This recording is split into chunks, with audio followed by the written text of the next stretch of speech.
যেহেতু নাম যজ্ঞের আসর, অতএব গৌর নিত্যানন্দ পঞ্চতত্ত্বের কথা আসতেই হবে। আর এই পঞ্চতত্ত্বের সহিত ওগো ভাগবত শাস্ত্র বললেন, ওগো তোমরা এই পঞ্চতত্ত্বের সহিত যদি হরিনাম ভজন করতে পারো, তাহলে তোমাদের মহাপ্রভু নিজে হাত ধরে সকলকে ব্রজের নিকুঞ্জ মন্দিরে রাধা প্রেম দান করে দিবে।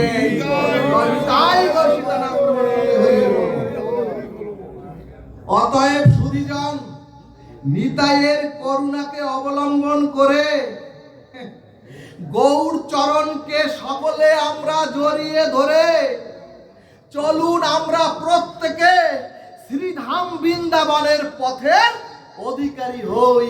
বলো না গো রাধে রাধে।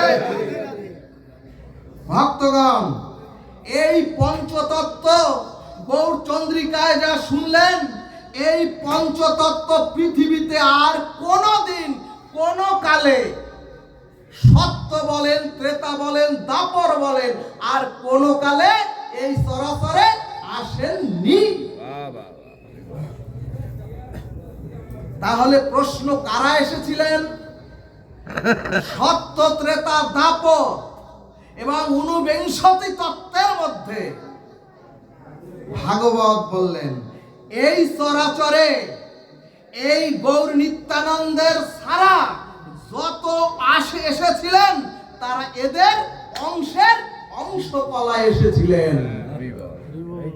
সুধীজন, এবং শ্রী বিগ্রহ রূপে আমরা যাদেরকে পঞ্চতত্ত্ব দেখি, এই পঞ্চতত্ত্ব না জানলে, এই পঞ্চতত্ত্ব হৃদয়ে অনুভব না করলে, যত হরিনাম করেন, আমরা হরিনামে ব্রজ প্রেমের যুগল ভজনে প্রবেশ করতে পারবো না। জয় নিতাই গৌর হরিবল। সুধীজন, যদিও আমার মতো এই অধম এই তত্ত্ব উপস্থিত করতে আপনাদের কাছে পেরেছে আপনাদের চরণ ধুলির কৃপায়, এই তত্ত্ব আলোচনা বড়ই বিরল। শ্রী শ্রী চৈতন্য চরিতামৃত বললেন, পঞ্চতত্ত্ব আত্মকং কৃষ্ণ ভক্ত স্বরূপকং ভক্ত অবতারং ভক্তাক্ষং নমানি ভক্তি শক্তি কম। অর্থাৎ মহাপ্রভুর পাশের যে আমার প্রভু যে নিত্যানন্দের কথা বললেন, মহাপ্রভুর পাশের যে নিত্যানন্দ স্বরূপকে আমরা দেখি, আমাদের জানতে হবে ওই নিত্যানন্দ কে। ভক্তগণ, মূল সংকর্ষণের অংশ হচ্ছে, মূল যে সংকর্ষণ, সেই সংকর্ষণের অংশ হচ্ছে ক্ষীরোদক্ষায়, কারোদক্ষায়, গর্ভদক্ষায় বিষ্ণু। সুধীজন, এই কারণদক্ষায় বিষ্ণু আর এই গর্ভদক্ষায় মহাবিষ্ণু হতে এসেছেন এই চরাচরে ব্রহ্মা, বিষ্ণু আর শিব, অর্থাৎ মহেশ্বর। অর্থাৎ সুধীজন, মূল সংকর্ষণ চতুর্গুহের অংশের অংশকলা, অংশানু অংশ এ জগতে ওই সময়ে এসেছিলেন। কিন্তু স্বয়ং সংকর্ষণ, যিনি বলরাম এবং লক্ষণ মিলে, যিনি বলরাম আর লক্ষণ মিলে আজ নিত্যানন্দ হয়ে এই চরাচরে আপনাদের করুণা করার জন্য এসেছেন। এই চরাচরে অর্থাৎ সুধীজন, নিত্যানন্দ স্বয়ং সংকর্ষণ, যিনি অভিন্ন গোবিন্দের কায়গুহ, যিনি গোবিন্দের স্বয়ং কায়াগুহ, বললেন, বলমন প্রভু নিত্যানন্দ প্রীতি প্রেমানন্দে হরি হরি বলমন। সুধীজন, অনেক গভীরে যদি হৃদয়ে অনুভব না করেন, এই তত্ত্ব অনুধাবন করতে পারবেন না। এই নিত্যানন্দের পাশে আছেন, দাদা বললেন, অদ্বৈত প্রভু।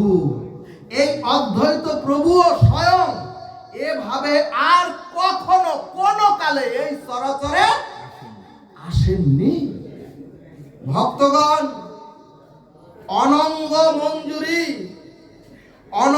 মঞ্জুরি মহাবিষ্ণুর সাথে ভগবান শঙ্কর একত্রিত হয়ে এলেন অদ্বৈত প্রভু রূপে। সুধীজন, জগৎ কল্যাণে স্বয়ং এভাবে জীবের উদ্ধারের জন্য আর কোনদিন স্বয়ং শঙ্কর এ চরাচরে আসেননি। তাহলে আমরা কি সকলে ভাগ্যবান মনে করি? আমরা কি করুণা মনে করি?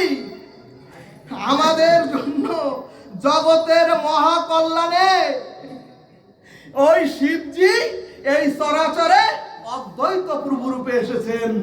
আমরা তো মঙ্গল মহা মনে করি কি বাড়ি গাড়ি আর বড় বড় পদ প্রতিষ্ঠা।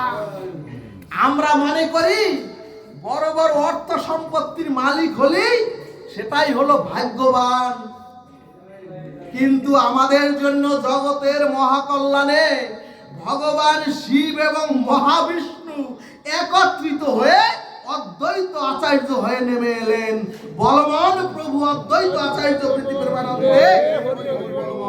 কিন্তু সুধীজন, আমরা পঞ্চতত্ত্বকে সামনে রাখি, আমরা পঞ্চতত্ত্বকে গৌরচন্দ্রিকায় এত কান্নাকাটি করে বলি, কিন্তু যদি উপলব্ধি করতে না পারেন, যদি হৃদয়ে অনুভব করতে না পারেন কারা এসেছেন এবং কি দিতে এসেছেন কলিহত পাপিষ্ঠ জীবকে,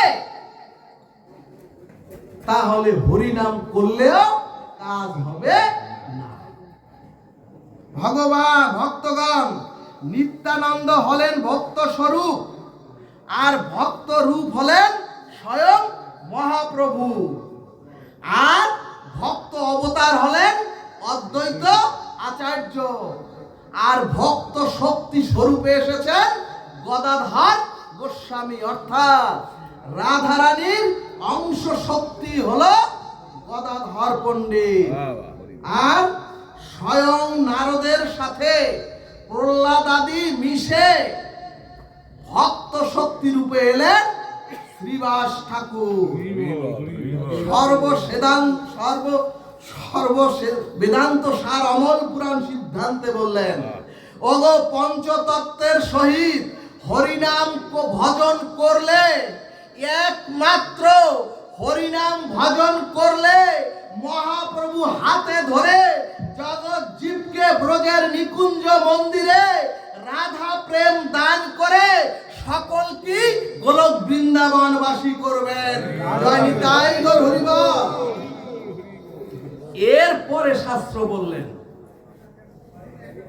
গোপী আনুগত্য বিনা ঐশ্বর্য জ্ঞানে ভজিলেও নাহি পায় ব্রজে ব্রজেন্দ্র নন্দনে।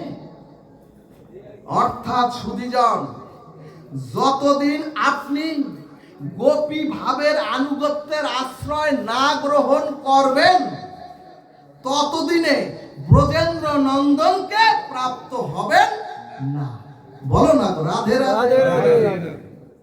অর্থাৎ সুধীজন, গোপী ভাবের আনুগত্যে না এলে আপনি নারায়ণ, গোপী ভাবের আনুগত্যে না এলে আপনি বিষ্ণু, এমনকি আপনি নৃসিংহ ভগবানও ভজন করতে পারবেন।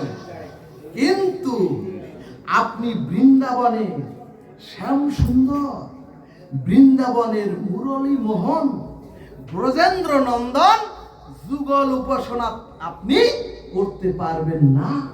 জয় নিতাই গৌর হরিবল। সুধীজন, আমাদের সমস্ত শাস্ত্রের মূল তত্ত্বের মধ্যে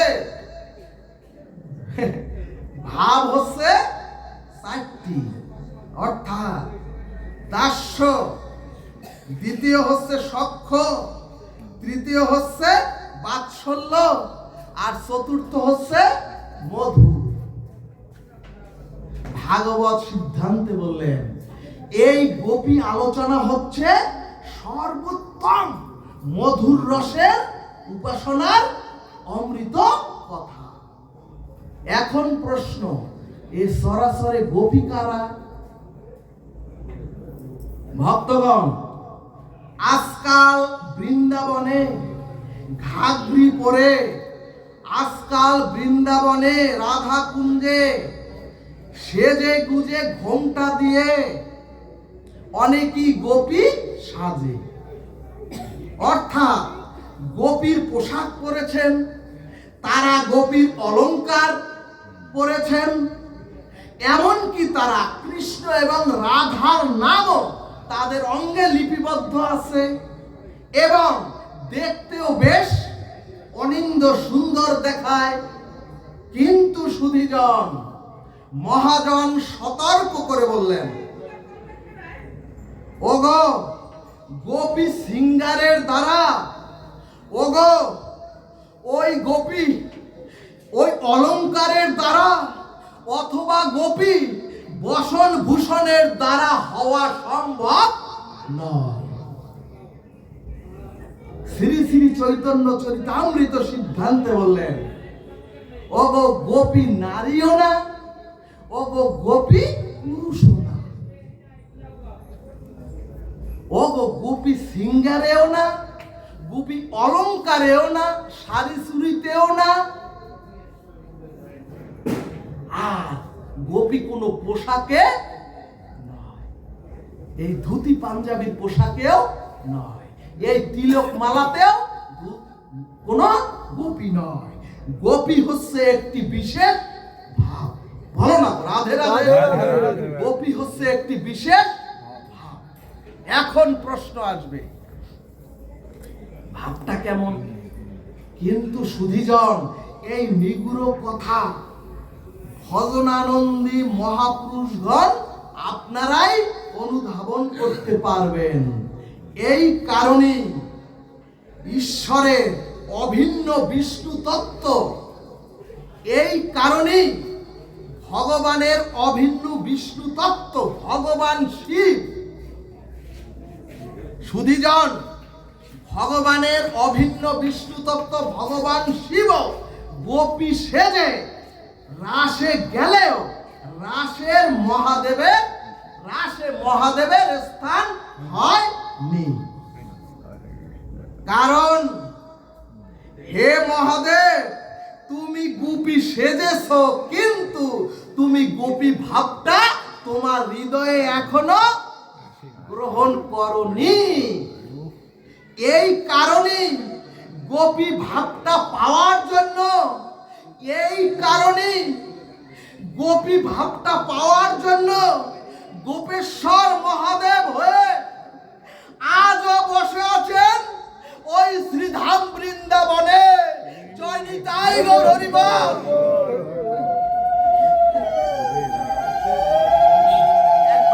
একবার সময় তো কম।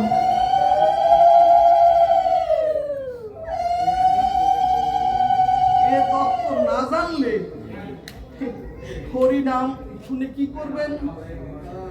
সুধীজন, আর একটি অদ্ভুত কথা হলো, মহা অদ্ভুত কথা হলো, ভাগবত শাস্ত্রের বৈকুণ্ঠের সতী শিরোমণি, বৈকুণ্ঠের সতী শিরোমণি লক্ষ্মী দেবী,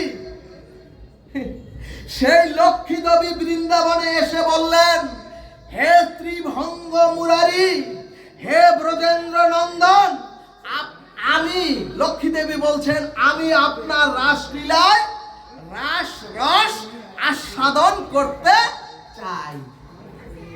কিন্তু সাথে সাথে গোবিন্দ বললেন, হে লক্ষ্মী, যে যা করে করুন, হে লক্ষ্মী, তুমি যদি রাস রস আস্বাদন করতে চাও, হে জগৎ লক্ষ্মী সতীর শিরোমণি, তুমি যদি রাস রস আস্বাদন করতে চাও, তাহলে গোপী ভাবে আনুগত্য নাও।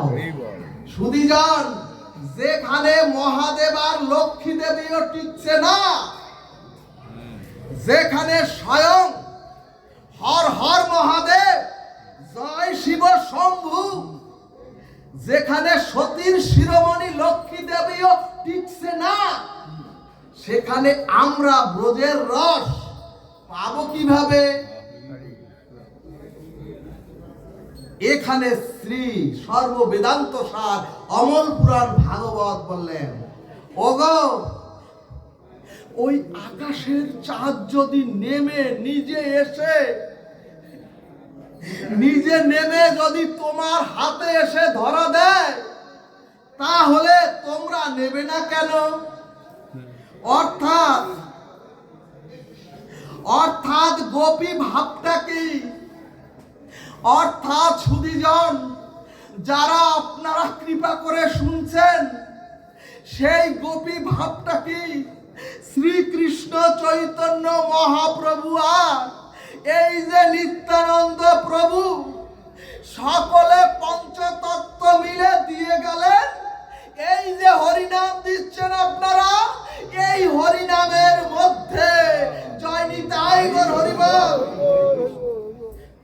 ভাগবত সিদ্ধান্তে বললেন, ওগো, গৃহে থাকো, মাঠে থাকো, রান্নায় থাকো, চাকরিতে থাকো, আর হাঁটার পথে থাকো, অথবা যদি তুমি ল্যাট্রিনেও থাকো, যথাতথা নাম লও। আর বললেন ভগবান, ওগো, তোমরা যদি একটু যদি তোমরা সরল হয়ে, একটু যদি তোমরা কপটতা ত্যাগ করে একদিনান্তে একবার যদি বদনে হরিনাম নিতে পারো, তাহলে তোমরা সকলেই ওই বৃন্দাবনের যাত্রী হবে।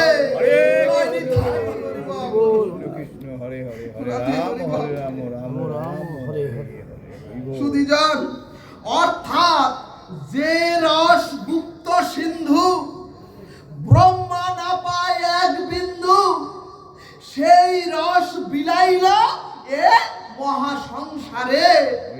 ভক্তগণ, গোপীর আশ্রয়ে রাধা ভাবকান্তি নিয়ে মহাপ্রভু সেই ব্রজের সমস্ত রস গুপ্ত রস করে আমাদের মধ্যে হরিনামের মধ্যে বিলিয়ে দিলেন অকাতরে। বলমন মহাপ্রভু প্রীতি প্রেমানন্দে। সুধীজন, তাহলে সিদ্ধান্ত পেলাম, গোপী নারীও না, গোপী পুরুষও না, গোপী বসন ভূষণও না, কিংবা গোপী সিঙ্গারেও না, গোপী হচ্ছে একটা ভাব। এখন প্রশ্ন, গোপী ভাবটা কেমন? এখানে রূপ সনাতন প্রভু শাস্ত্রে সিদ্ধান্ত দিলেন, ইন্দ্রিয়া ই গোপী ই, ইন্দ্রিয়া হি গোপী ই, কৃষ্ণ রসং পিবতি ইতি গোপী। কি বললেন? গো শব্দের অর্থ হচ্ছে ইন্দ্রিয়। এখন ইন্দ্রিয় মানে কি সবাই জানি, চোখ, কান, নাক, জিহ্বা, ত্বক, পাক, পায়ু, উপস্থ, এভাবে 10 ইন্দ্রিয়। আর পি মানে হচ্ছে পান করা আর রক্ষণ করা। সুধীজন, তাহলে মহাজন বললেন, ওগো, গোপী তারাই যারা তাদের সমস্ত ইন্দ্রিয় দিয়ে, গোপী তারাই যারা এ চরাচরে মনুষ্য প্রাপ্ত হয়ে তাদের সমস্ত 10 ইন্দ্রিয় দিয়ে গোবিন্দের প্রেম রস ছাড়া অন্য কোনো অনিত্য রস পান করে না, তারাই হচ্ছে রাধে রাধে। এরপরে বললেন রক্ষণ করা, এরপরে মহাজন বললেন গোবিন্দকে রক্ষণ করা। এখন প্রশ্ন, গোবিন্দকে রক্ষা করা কেমন? আমরা তো সকলে গোবিন্দকে রক্ষা করতে চাই, গোবিন্দের সুখ চাই, রাধা রানীর সুখ চাই।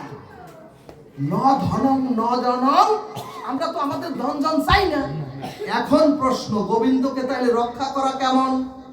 এখানে বিষ্ণু পুরাণ সিদ্ধান্তে বললেন, ওগো মৌমাছি অথবা ভ্রমর যখন ফুল থেকে ওই ফুলের সমস্ত মধু আহরণ করে, তখন কিন্তু ফুলের কোন সৌন্দর্যের বিকৃতি ওই ভ্রমর করে না। ঠিক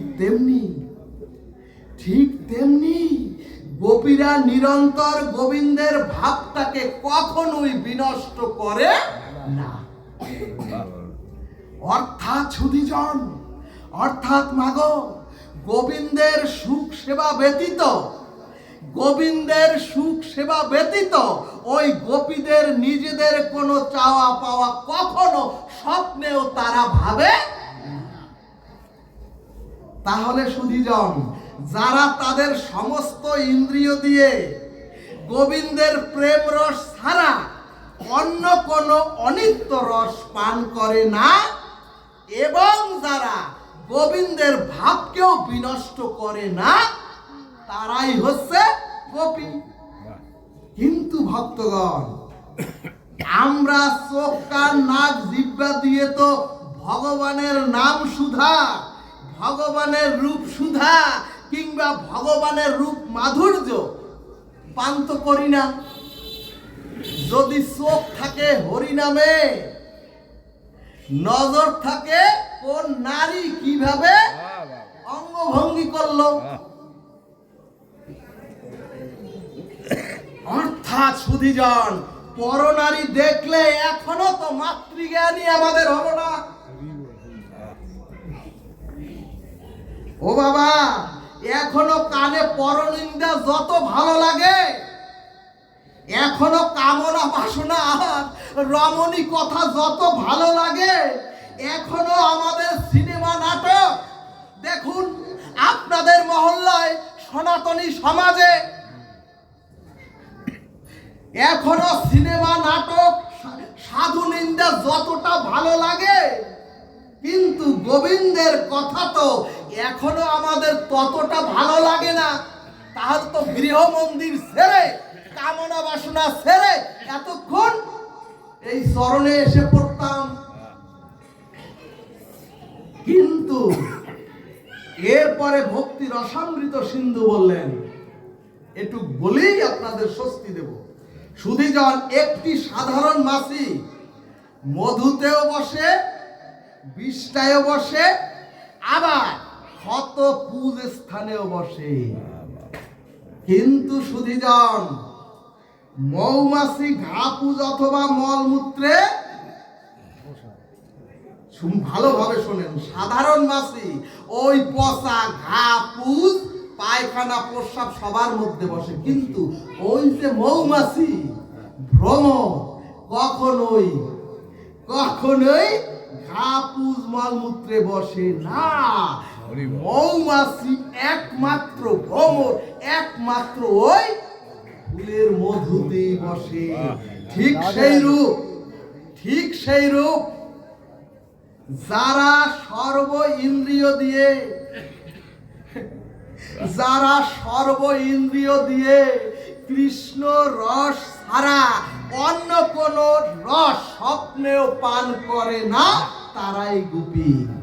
শুধু শাস্ত্রজ্ঞ সুধীজন, ভাগবত এই অমৃত শুধু শ্রবণের জন্য নয়, ভাগবতের এই সিদ্ধান্ত যদি কিঞ্চিত সিদ্ধান্ত আপনারা আপনাদের বিবেক বিচার দিয়ে জীবন চরিত্রে যদি একটুকু আপনারা গ্রহণ করতে পারেন, আপনাদের জীবনে স্থাপন করতে পারেন, কামনা বাসনার আসক্তি যদি একটুকু পরিবর্তন করে গোবিন্দমুখী সেই কামনা বাসনাকে দিতে পারেন, তাহলে ভগবান আপনাদের সকলকে গ্রহণ করে চিরমুক্তি দান করবেন। বলো